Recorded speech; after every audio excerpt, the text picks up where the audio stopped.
Shalom dan selamat pagi kepada saudara dan saudari yang seiman dalam Yesus Kristus. Bertemu lagi kita kembali di dalam pembacaan Injil dan renungan singkat untuk hari ini. Bersama-sama dengan saya, Reverend Father Stanley William, dalam pembacaan Injil dan juga renungan. Semoga hari ini menjadi hari berkat bagi kita semua. Selamat mendengar.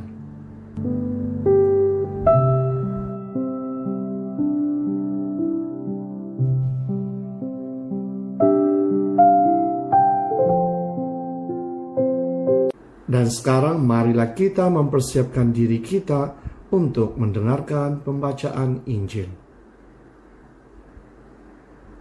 Tuhan bersamamu dan bersama rohmu. Inilah Injil menurut keterangan Santo Lukas. Dimuliakanlah Tuhan. Pada suatu ketika pergilah Yesus ke sebuah kota bernama Nain. Para murid serta banyak orang pergi bersama dia. Ketika ia mendekati pintu gerbang kota, ada orang mati diusung keluar, yaitu anak laki-laki tunggal seorang ibu yang sudah janda. Banyak orang kota itu menyertai janda tersebut. Melihat janda itu, tergeraklah hati Tuhan oleh belas kasihan. Lalu Tuhan berkata kepadanya, "Jangan menangis." Dihampirinya usungan jenazah itu dan disentuhnya. Maka para pengusung berhenti. Tuhan berkata, "Hai pemuda, aku berkata kepadamu, bangkitlah." Maka bangunlah pemuda itu, duduk dan mulai berbicara. Yesus lalu menyerahkannya kepada ibunya.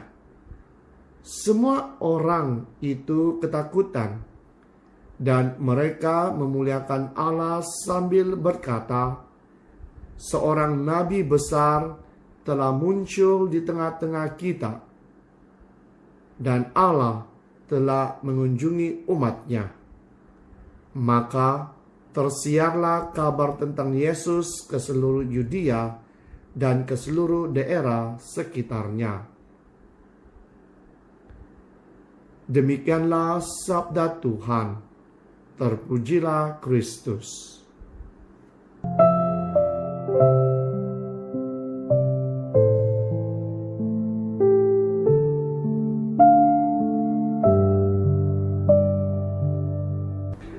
Saudara dan saudari yang seiman dalam Yesus Kristus, tema untuk renungan kita pada hari ini adalah digerakkan oleh belas kasihan. Dalam Injil hari ini, Yesus berjalan ke kota yang dipanggil Nain. Di pintu gerbang, dia melihat perarakan pengebumian seorang anak muda, dan hatinya digerakkan oleh belas kasihan dengan kesedihan ibu anak tersebut. Wanita tersebut adalah seorang janda, dan sekarang ia kehilangan anak tunggalnya. Dia benar-benar berseorangan walaupun dikelilingi oleh rakan sekampungnya. Yesus memandangnya dan melihat kesakitannya. Dengan penuh belas kasihan, Yesus membantu wanita tersebut dengan menghidupkan kembali anaknya, walaupun wanita tersebut tidak meminta pertolongan darinya. Hati Yesus yang berbelas kasih mengungkapkan kepada kita hati Tuhan yang penuh belas kasihan.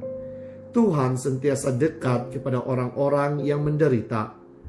Ketika kita menderita, Tuhan hadir bersama dengan kita. Kita semua mengenali seseorang yang sedang berhadapan dengan tragedi yang menyakitkan atau menderita karena beberapa krisis kehidupan. Apakah yang kita lakukan? Dan inilah soalan yang harus kita tanya dalam diri kita. Di dalam penderitaan kita, Tuhan menyertai kita. Dengan cara yang sama, kita dipanggil untuk berjalan bersama dengan mereka yang menderita dan berduka. Jadi saudara dan saudari, sebagai tambahan untuk renungan pribadi kita harus bertanya dalam diri kita, apakah yang menyentuh hati saya saat ini? Dan kita mohon agar hari ini menjadi hari berkat bagi kita dan semua orang. Amin.